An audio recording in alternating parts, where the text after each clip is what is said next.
లోకమంతా అర్థమైపోతుంది. ఎందుకు రామాయణంలో అంత అందగాడైన రాముడు సుందరకాండలో ప్రత్యేకమైన అందగాడ ఎందుకు చెప్పబడ్డాడు? ఆ మాటకొస్తే రామాయణం మొత్తం ముగ్గురు అందగాళ్ల కథ. ముగ్గురు అందగాళ్ళు. ఒకడు రాముడు. రామః అంటే అందగాడని చెప్పాం కదా. ఎందులో అందగాడు? ఎందులో ఒకదానిలో అందగాడైతే ఫలానా దాంట్లో రాముడిని చెప్పేవారు. రూపంలో అందగాడైతే రూపాభిరామ అంటారు. గుణంలో అందమైతే గుణాభిరామ అంటారు.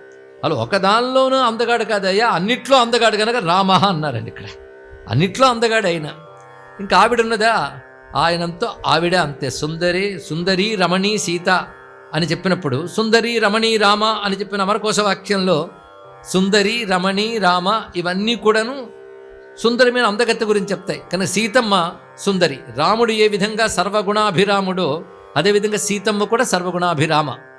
మూడవ అందగాడు కథే మనం ఇప్పుడు చెప్పుకోబోతున్నాం. మూడవ అందగాడు ఎవరంటే హనుమత్ స్వామి.